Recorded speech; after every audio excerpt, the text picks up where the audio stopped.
But way out there in space, there's huge clouds of dust and gas. And if one of those clouds of dust and gas is massive enough, its own gravity causes it to start to collapse. So it falls in on itself, and towards the centre of that cloud, it gets denser and denser, it gets hotter and hotter. And eventually, the particles that the gas and the dust are made of are brought so close together that they start to stick together, they start to fuse. That's the energy source of a star. The star switches on and begins to shine.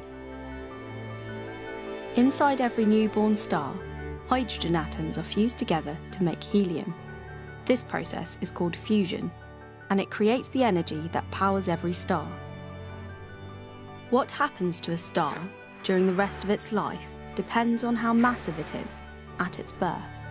A star like the Sun is in a delicate balance between gravity, which wants to make the star collapse in on itself, and the pressure that pushes outwards that comes from the energy that's been produced in these fusion reactions happening at its core. However, at some point in the future, the hydrogen runs out. And at that point, the core of the star will start to collapse in on itself under its own weight. It gets denser, it gets hotter, until a point where you can actually start to use the helium atoms themselves as the fuel for the fusion, pushing helium atoms together and making carbon and oxygen the next heavier elements in the periodic table. As the star begins to fuse helium, it creates more energy, and that causes the outer layers of the star to expand. One day, our sun will grow so large it will swallow up the inner planets of the solar system, out as far as the Earth. It will become a red giant. For the sun, this will be the beginning of the end. What happens is, as the outer layers of the star get farther and farther from the middle, the force of gravity that they feel is getting weaker and weaker. And actually, the star loses hold of its outer atmosphere. Its outer atmosphere drifts off out into space. It expands out to become a planetary nebula. And they're some of the most beautiful objects in the universe. Once the outer layers have drifted away, all that is left of the star is its core. A white dwarf star is the dead remnant core of a star like the Sun at the end of its life. What's left behind is something that might weigh as much as half the mass of the Sun, but it's only about the size of the Earth. So it's an incredibly dense object, it's dead, there's no nuclear fusion going on in it anymore, it's incredibly hot, but then over millions of years it will gradually cool down to become a black dwarf. Some stars, however, are much more massive than the Sun, and they lead very different lives. They are able to fuse heavier and heavier elements inside their core. The star gets bigger and bigger. Some grow up to 1,000 times the size of our Sun, until it has fused elements all the way up to iron.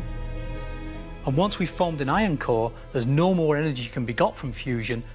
That core collapses. The rest of the star starts to collapse in after it, but then it bounces off. There's a huge shock wave, and in just a second, bang! The outer parts of the star are blasted off into space in a huge supernova explosion.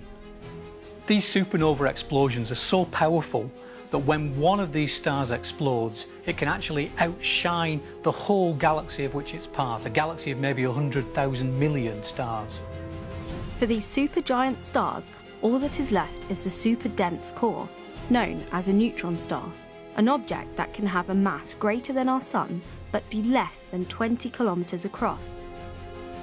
But for the most massive stars of all, we think when the core collapses, the gravity is so strong, it becomes a black hole, from which not even light can escape. So stars are actually the places in the universe where the elements are created. After the Big Bang, our universe contained only hydrogen and helium. All the other heavier elements were therefore fused inside stars.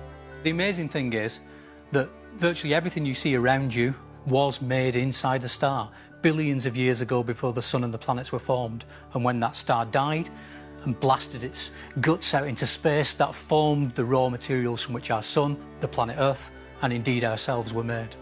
And actually, I think that ultimately that's one of the major reasons why I think understanding stars is crucial, because it's actually telling us where we came from.